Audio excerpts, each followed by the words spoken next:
वो औरत जो अपना जिस्म बेचती है, वो औरत जिसको तवाइफ कहा जाता है हमारे समाज में, हमारी सोसाइटी में, वो औरत जिसको बुरी नजर से देखा जाता है हमारे समाज में, हमारी सोसाइटी में, जो पैसा लेकर अपना जिस्म बेचती है, वो औरत जिसको गंदी नजर से देखा जाता है हमारे समाज, हमारी सोसाइटी में, लेकिन वही औरत रास्ते में अपने कस्टमर ढूंढने के लिए जाती है, पैसा लेकर जिस्म बेचने के लिए जाती है, लेकिन रास्ते में ज़बान निकाले हुए प्यास से तड़पते हुए कुत्ते को देखती है तो अपना दुपट्टा कुएं में डालकर और उस प्यासे कुत्ते को निचोड़कर पानी पिला देती है। उस रब की रहमत जोश में आती है। अल्लाह के नबी फरमाते हैं अल्लाह ताला को उस तवाइफ की, उस बदचलन की, उस फाहिशा की ये नेकी भी यादा भी इतनी पसंद आई कि इस औरत को इसी नेकी की वजह से उसने जहन्नम से आज़ादी दे दी और उस औरत को जन्नत का मुस्तहिक बना दिया। एक बिल्ली को बांध कर मारने वाली जहन्नम में और तवाइफ होकर, बदचलन होकर एक कुत्ते को पानी पिला देने वाली औरत पर जहन्नम हराम कर दी और उसको जन्नत के अंदर दाखिल कर दिया। सोचो मीडिया वालों, ये खूबियां भी कभी कभी लिख दिया करो, इस्लाम की ये सच्चाई भी बयान कर दिया करो, शायद राम की आत्मा खुश हो जाए और तुम्हारे लिए कुछ अच्छा सोच ले। सोचो तो मीडिया वालों, कम से कम मरने के बाद तुम कुत्ता और बिल्ली और चूहा तो नहीं बनो, फिर दोबारा मनुष्य और इंसान बनकर पैदा हो जाओ। ये भी तो कम से कम बयान कर दिया करो, ये भी तो लिख दिया करो जो इस्लाम हमें ये तालीम देता है। हाँ, उस अबू सईद खुदरी के बारे में सुनो। वो अबू सईद खुदरी जो अल्लाह के नबी की लेटरीन कज़ाए हाजत का लोटा बनना पकड़े हुए हैं और जंगल में चले जा रहे हैं। अल्लाह के नबी ने कहा लाओ अब ये लोटा मुझे दे दो, अब ये बर्तन मुझे दे दो और तुम यहीं बैठ जाओ, मैं जंगल में जाता हूँ और लेटरीन से कज़ाए हाजत से फारिग होकर आता हूँ। अल्लाह के नबी बर्तन लेकर चले गए, इतनी दूर निकल गए कि किसी की नजरों में के सामने ना आए और दो दरख्तों की आड़ में कज़ाए हाजत से फरागत हासिल करने लगे। इधर अबू सईद खुदरी जिस पेड़ के नीचे बैठे हैं उस पेड़ के ऊपर चिड़िया का एक घोंसला है और उसके दो छोटे छोटे बच्चे ची ची कर रहे हैं। अबू सईद खुदरी उस पेड़ पर चढ़ते हैं और चिड़िया के वो दो छोटे छोटे बच्चे उनको बहुत खूबसूरत लगते हैं। उन दो छोटे छोटे बच्चों को ले लेते हैं और अपनी मुट्ठी में लेकर नीचे उतर जाते हैं। थोड़ी देर के बाद चिड़िया आती है, चिड़िया घोंसले में देखती है कि मेरे बच्चे नहीं है, लेकिन बच्चे ची ची कर रहे हैं। चिड़िया के कानों में पेड़ के नीचे बैठे हुए अबू सईद खुदरी के हाथों में बच्चे नजर आ जाते हैं। चिड़िया अपने मुंह का दाना फेंकती है और ची ची करते हुए नीचे आती है और वो चिड़िया अबू सईद खुदरी के सर पे अपने पर मार रही है, गोया कि वो अपने बच्चों को लेना चाहती है। क्या है अबू सईद, मेरे बच्चों को मेरे हवाले कर दो, गोया कि वो अपने परों से ये कह रही हो। उधर से अल्लाह के रसूल लेटरीन से फारिग होके आ रहे हैं, देखते हैं कि चिड़िया अपना पर मार रही है और अपने बच्चे लेना चाहती है और इधर अबू सईद खुदरी उन बच्चों को छोड़ने के लिए तैयार नहीं है। ये मंजर देखकर रहमतुल लिल आलमीन की आंखों में आंसू आ जाते हैं और कहते हैं अबू सईद, इस चिड़िया की दास्तान तुम नहीं समझ रहे हो। ये चिड़िया तुम्हारे सर के ऊपर उड़कर गर्दिश कर रही है, तवाफ कर रही है, पर मार रही है, ये तुमसे अपने बच्चे मांग रही है। जिस तरह हमें अपने बच्चों से प्यार होता है, हमें अपने बच्चों से मोहब्बत होती है, इन परिंदों को भी अपने बच्चों से मोहब्बत होती है। अबू सईद, तुम इनके बच्चे वापस कर दो। उस चिड़िया का एक बच्चा छोड़ते हैं अबू सईद, चिड़िया झट से अपनी चोंच से उस बच्चे को पकड़ती है और उड़ती हुई घोंसले में रख देती है और फिर दूसरा बच्चा लेने आती है। अबू सईद ने दूसरा बच्चा छोड़ा, उस चिड़िया ने चोंच से दबाया और फिर दूसरे अपने बच्चे को भी उसी घोंसले में ले गई। अबू सईद खुदरी का बयान है, चंद दिनों के बाद मैंने सोचा कि चले उसी जगह पे चले, कुछ दाना लेकर, चिड़िया जो खाती है वो दाना लेकर चले और घोंसले में डाल दें। लेकिन 2-3 दिन के बाद जब अबू सईद खुदरी अपने पास से कुछ दाना लेकर चिड़िया के खाने की गिज़ा लेकर जब गए तो क्या देखते हैं, अब उस जगह पर चिड़िया नहीं है, उसका घोंसला भी नहीं है, उसके बच्चे भी नहीं है। यानी उन बच्चों की माँ चिड़िया ने सोचा कि इस जगह पर हमारे बच्चे सेफ नहीं है, किसी ने देख लिया है, ये कहीं ले ना जाए, तो वो चिड़िया अपने बच्चों को लेकर किसी सुरक्षित स्थान पे चली गई। मेरे नबी जनाब मोहम्मद रसूलुल्लाह सल्लल्लाहु अलैहि वसल्लम उन छोटे छोटे चिड़ियों के बच्चों की माँ पर जुल्म नहीं कर सके और उन बच्चों को वापस करवा दिया। जिस इस्लाम की तालीम ये रही हो, वो बेकसूरों को मारने की इजाजत कैसे देगा, वो दहशतगर्दी की इजाजत कैसे देगा, वो किसी को कत्ल करने की इजाजत कैसे देगा। झूठे हो आरएसएस वालों, झूठे हो बीजेपी के गुंडों जो इस्लाम को तुम बदनाम कर रहे हो, और झूठे हो आए मीडिया वालों जो तुम सरकारी हड्डियों पर पलकर और इस तरीके की खुराफातें बयान कर रहे हो। झूठे हो तुम, झूठे हो तुम, अपने दावे में झूठे हो।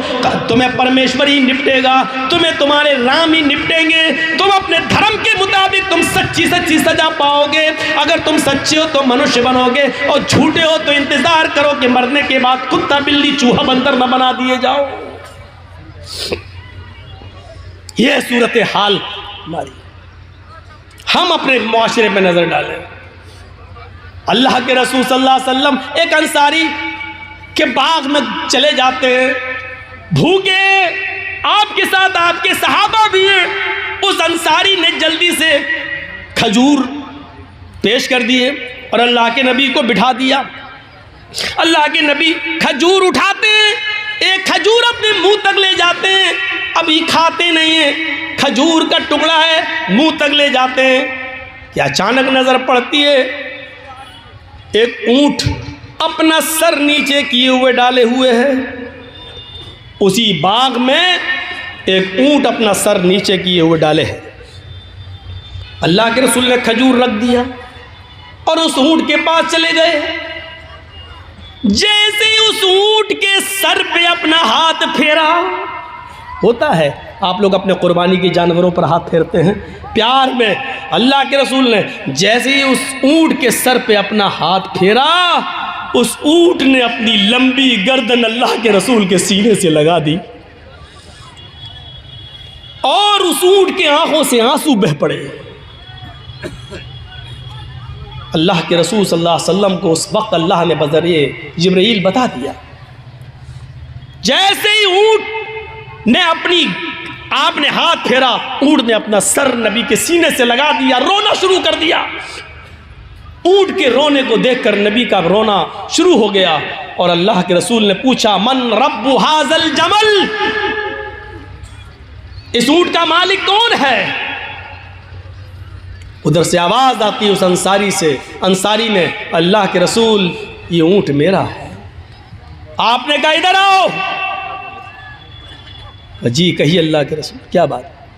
इस ऊंट ने अभी मुझसे ये शिकायत की है कि अल्लाह के रसूल मेरा मालिक बहुत जालिम है, मैं बहुत कमज़ोर हो चुका हूँ, बूढ़ा हो चुका हूँ, मेरे ऊपर ये ज़रूरत से ज़्यादा और मेरी ताकत से ज़्यादा बोझ मेरे ऊपर लाद देता है, मुझसे मेरी ताकत से ज़्यादा काम लेता है और काम लेने के बावजूद मुझे पेट भर के खाना नहीं खिलाता है।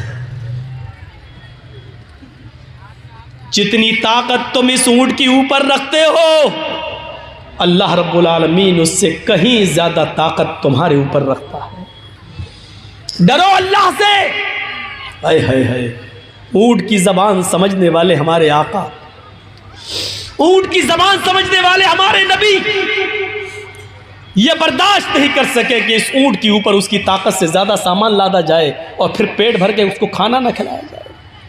उस अंसारी ने कहा, अल्लाह के रसूल इस ऊंट ने जो कुछ भी कहा एक एक लफ्ज़ सच्चा है और मैं वादा करता हूँ कि आज के बाद आपको शिकायत का कोई मौका नहीं मिलेगा।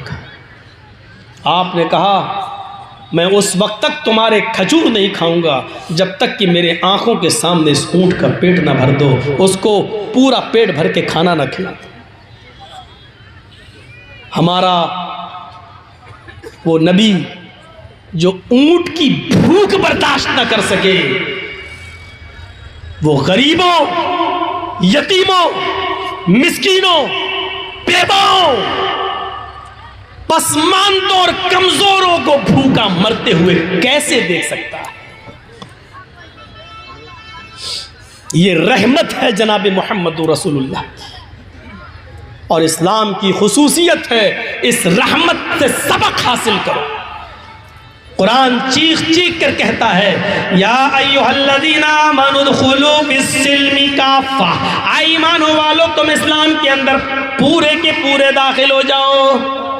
हमारे रवैये बता रहे हैं कि हम इस्लाम के अंदर पूरे के पूरे दाखिल नहीं हैं, आधा अधूरा दाखिल होने से कोई फायदा नहीं। कुरान हमसे कह रहा पूरे के पूरे दाखिल हो जाओ। हर मुसलमान गौर करे, पूरा का पूरा दाखिल है इस्लाम के अंदर। आप यहां बैठे हैं ना, सुन रहे हैं और लड़ रहे हैं कि नीचे करो मोबाइल, मौलाना नहीं दिख रहे हैं, लेकिन इसी समाज के अंदर नजर डालो। हम इसी गांव की बात कर रहे हैं जहां जलसा है, एक तरफ मौलाना की शक्ल देखने के लिए लोग बेचैन हैं, तो दूसरी तरफ हमारी समाज की और हमारी बेटियां, जलसा हो रहा है, तकरीर चल रही है, लेकिन आप इस जलसे से बाहर निकलकर उनका मंजर देख सकते हो कि कौन जलसा सुन रहा है और कौन मार्केट घूम रहा है, कौन मेला के अंदर टहल रही है और कौन जलेबी खरीद रही है और कौन चूड़ियां खरीद रही है। और आप इसी जलसे में ऐसे नौजवानों को भी देखोगे जो जलसे से दूर फोन पर, मोबाइल पर बात करके मिलने का जगह और वक्त भी मुतय्यन करके आए हैं, और आज जाकर देख लो बाहर तो ऐसा लगेगा आपको जैसे कुतिया के पीछे 10-10 कुत्ते लगे। मौलवी जर्जीस बदनाम है कि मिसाल खरी देता है। मैंने उस घूमने वाली लड़की को कुतिया कहा है और उसके पीछे घूमने वालों को कुत्ता कहा है। तुम्हें जो करना हो कर लो, मेरा चाहो क्या करोगे, कहा है मैंने, और अपने जुमले वापस लेने के लिए मैं तैयार नहीं हूं। अगर तुम्हें अपनी बेटियों को कुतिया सिफत होने से बचाना है तो उनकी निगरानी करो, और तुम्हें कुत्ता बनने से रुकना है तो उनका पीछा करना छोड़ो।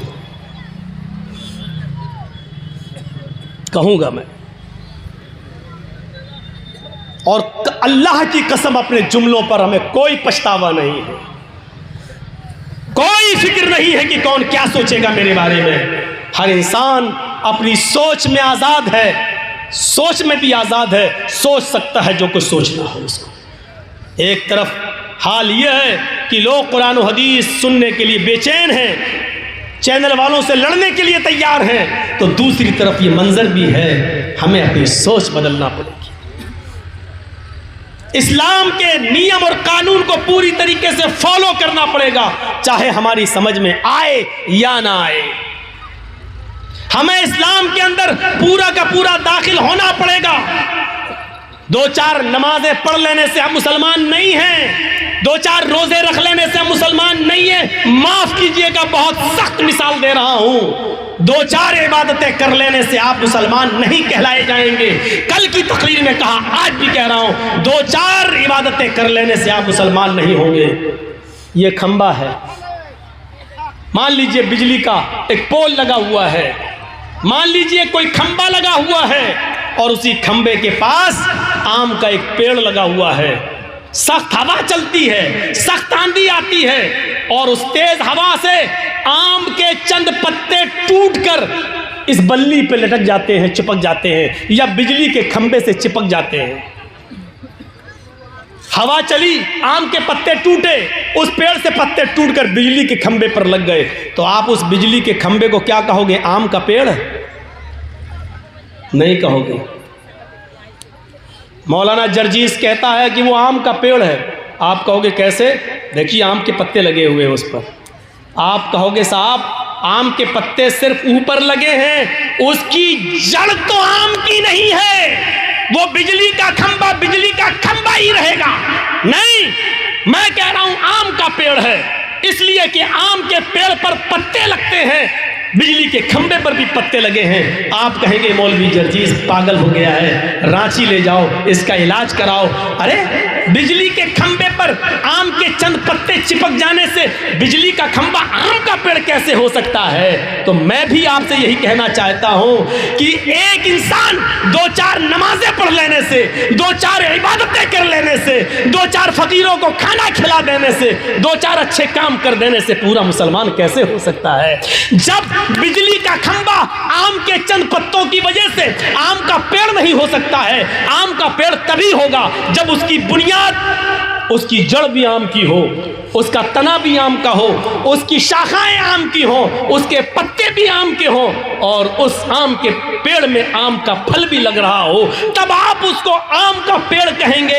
इसी तरीके से आपको मुसलमान उस वक्त कहा जाएगा जब आपकी बुनियाद जड़ से मुसलमान हो, आपका उठना इस्लामी हो, आपका बैठना इस्लामी हो, आपकी बुनियाद इस्लामी हो, आपका चलना इस्लामी हो, आपकी शादी ब्याह इस्लामी हो, आपके समाज में रहना इस्लामी हो, आपका चाल चलन इस्लामी हो, आपकी मुंह से गुफ्तगू इस्लामी हो। जब ये सारी चीजें इस्लामी हो तब कहा जाएगा कि आप मुसलमान हैं। वरना बिजली के खंबे पर आम के 2-4 पत्ते चिपक गए हैं, बस 2-4 अमल कर लेने से आप मुसलमान नहीं कहलाए जा सकते। अपने जड़ में मुसलमान बनिए। बैठो तो इस्लाम छलकता हो, उठो तो इस्लाम छलकता हो, चलो तो इस्लाम छलकता हो, शादियां करो तो इस्लाम छलकता हो, बीवी के साथ ताल्लुकात कायम हो तो इस्लाम छलकता हो, आपकी हर अदाओं में इस्लाम नजर आता हो, तब आप मुसलमान हैं। ये चीज हमें अपने अंदर देखना होगी, ये चीज हमें अपने अंदर पैदा करना होगी। इस्लाम ने जो काम करने को कहे हैं वो करना है, जिन कामों से रोका उससे रुकना है, चाहे उसमें फायदा हो या ना हो, चाहे उसमें हमारा फायदा हो या ना हो, लेकिन हमें रुकना है। बिल्कुल वैसे ही समझो जैसे बड़े बड़े शहर में आप गाड़ी चला रहे हैं और रेड लाइट जल गई। आपने देखा होगा बड़े शहरों में रेड और ग्रीन लाइटें होती हैं चौराहों पर। रेड लाइट का मतलब गाड़ी रोक दो और ग्रीन लाइट का मतलब गाड़ी आगे बढ़ाओ। आप जर्जीस साहब गाड़ी चला रहे हैं, चलाते चलाते एक चौराहे के पास से गुजर रहे हैं, रेड सिग्नल हो गया, मतलब गाड़ी रोक दो। हमने गाड़ी रोक दी, लेकिन हमने देखा दाएं से कोई गाड़ी नहीं आ रही है, बाएं से भी कोई गाड़ी नहीं आ रही है, सामने से भी कोई गाड़ी नहीं आ रही है। तो अब नुकसान क्या है? जब एक्सीडेंट होने का खतरा ही नहीं है तो हमने गाड़ी को आगे बढ़ा दिया, चला दिया। आपने रेड सिग्नल में गाड़ी आगे बढ़ा दी है, आपने कानून तोड़ दिया। पुलिस ने आगे पकड़ लिया, गाड़ी साहब गाड़ी चला, लाल बत्ती जल रही थी। अरे लाल बत्ती जल रही थी तो क्या हुआ? एक्सीडेंट तो नहीं हुआ, किसी गाड़ी को हमने ठोका थोड़ी है। आप जुर्माना तब ले सकते हैं जब हमने गाड़ी को ठोका हो, गाड़ी आई नहीं रही थी, हमने चला दिया। पुलिस वाला क्या कहेगा? हट, रेड सिग्नल क्यों तोड़ा? गाड़ी आ रही हो या ना आ रही हो, रेड सिग्नल तुमने क्यों तोड़ा? गाड़ी खड़ी करना यानी कानून का पालन, चाहे नुकसान हो या फायदा, हर हाल में तुम्हें कानून को फॉलो करना है। कोई चीज हमारी समझ में नहीं आ रही है लेकिन हमें कानून मानना है। अल्लाह के रसूल ने फरमाया कि मोज़ों पर ऊपर से मसा करो, ये वुज़ू बनाते वक्त ऊपर से, जबकि गंदगी या मिट्टी नीचे लगती है। अकल ये कहती है कि नीचे हाथ फेरना चाहिए, लेकिन नहीं, हमें ऊपर फेरना है। हमारी समझ में आए या ना आए, लेकिन हमें कानून मानना है। अल्लाह के नबी ने कहा वुज़ू बनाते वक्त नाक में पानी डालना है, उसका फायदा हमारी समझ में आए या ना आए, लेकिन हमें डालना है, क्योंकि नबी ने फरमाया यह कानून बना दिया है, हमें उस कानून को फॉलो करना है। बस हमें इससे मतलब नहीं होना चाहिए कि इसमें ना करें तो नुकसान क्या है। नहीं, जो कानून बना दिया है, फजर में 2 ही पढ़ना है फर्ज नमाज, आप कहने में तो 4 पढ़ूंगा, नुकसान क्या है? नहीं, जो कानून बना दिया है वही तुम्हें मानना है। मगरिब की 3 हम 5 पढ़ते हैं, 4 पढ़ते हैं, नुकसान क्या है? नहीं, जो बना दिया कानून वही तुम्हें मानना है, उसी को फॉलो करना है, चाहे नुकसान हो या ना हो, आपको कानून को फॉलो करना है। हमारा इस्लाम के साथ ताल्लुक कैसा होना चाहिए?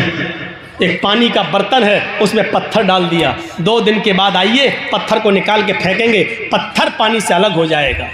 2 दिन के बाद जब आपने पानी से पत्थर को निकाला, पानी से पत्थर को फेंक दिया, इसका मतलब यह है कि पत्थर ने पानी को एक्सेप्ट नहीं किया और पानी ने पत्थर को भी एक्सेप्ट नहीं किया। जब तक पत्थर पानी में था, लेकिन जब चाहा तब आपने निकाल के फेंक दिया। ये हमारा इस्लाम से ताल्लुक नहीं होना चाहिए। जब तक हम इस्लाम से जुड़े हैं, जब चाहो हमसे इस्लाम को दूर कर दो या इस्लाम से हमें दूर कर दो, ये नहीं होना चाहिए। हमारा इस्लाम के साथ ताल्लुक रंग की तरह होना चाहिए। खाने वाला रंग जानते हैं ना, जलेबी में डलता है, पुलाव में डलता है, आप लोग रंग लाते हैं, गुलाब जामुन वगैरह में डालते हैं। वो रंग लाइए और पानी में डाल दीजिए, आप थोड़ी देर के बाद देखेंगे रंग पानी में घुल गया। पीले रंग का रंग ने पानी को पीला कर दिया, लाल रंग ने पानी को लाल कर दिया।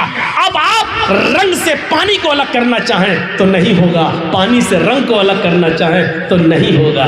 क्यों? क्योंकि पानी ने रंग को अपने अंदर समा लिया और रंग ने पानी को अपने रंग में रंग लिया। अब दोनों ऐसे घुल मिल गए कि पानी से रंग को आप अलग नहीं कर सकते और रंग को पानी से अलग नहीं कर सकते।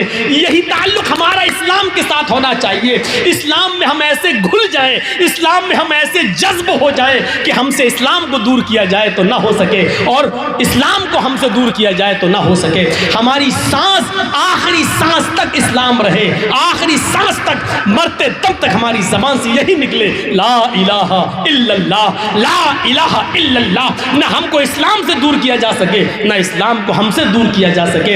ये हमारा और इस्लाम का ताल्लुक होना चाहिए। आज की तकरीर हमने एक नए स्टाइल से की है और सारी नई बातें हमने आपके सामने रखी हैं। नई बातों का मतलब ये नहीं कि कुरान को बदला है, हदीस को बदला है, बातें वही हैं जो बार बार कही जाती हैं, अंदाज बदलता है। मेरे भाइयों, हमने आज अपना कलेजा निकाल कर, अपना दर्द निकाल कर आपके सामने पेश कर दिया है।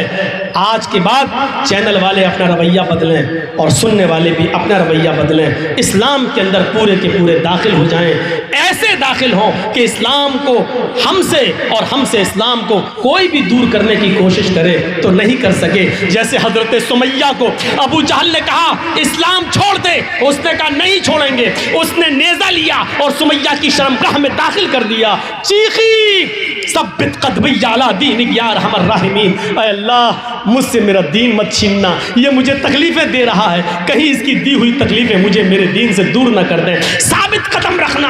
अबू जहल ने कहा अभी भी नहीं मानती है। उसने कहा नहीं, इस्लाम मेरे दिल से कैसे निकल सकता है। उसने 2 ऊँट मंगाए, एक ऊँट का से ये पैर बांधा, दूसरे ऊँट से दूसरा पैर बांधा। इस ऊँट का चेहरा पूरब की तरफ, उस ऊँट का चेहरा पश्चिम की तरफ। सुमैया, इन ऊँटों को मैं कोड़ा मारूंगा, ये एक ऊँट इधर भागेगा, एक ऊँट इधर, और तू बीच से तेरे 2 टुकड़े हो जाएंगे। सुमैया मुस्कुराने लगी। अबू जहल कहता है तू हंस रही है। सुमैया आसमान की तरफ नजर डालती है। अबू जहल ने कहा क्या देख रही है, इस्लाम छोड़ती है या नहीं?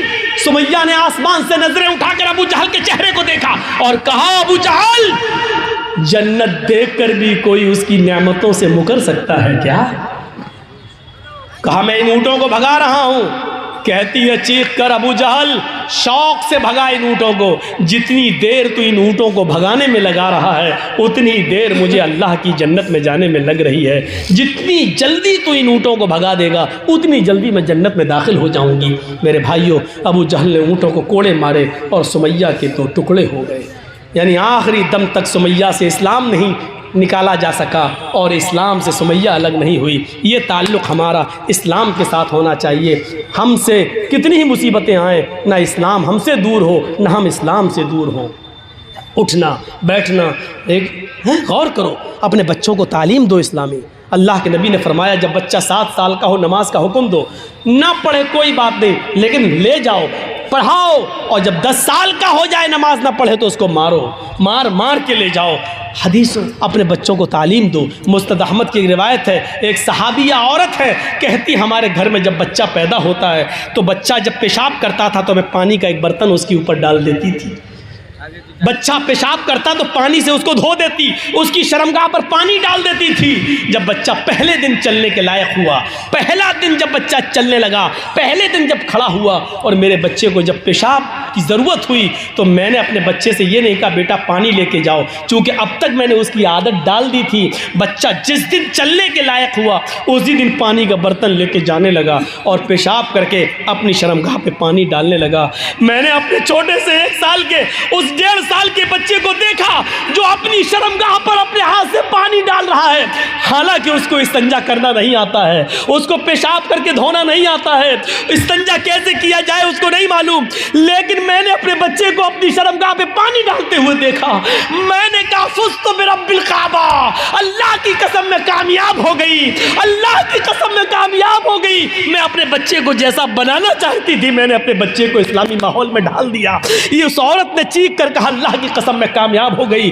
वो औरतें गौर करें जो 4 साल और 6 साल के बच्चे की पैंट की चैन खोलकर खड़े होकर नालियों में पेशाब कराती हैं। तुम अपने बच्चों को इस्लाम की तालीम क्या दोगी?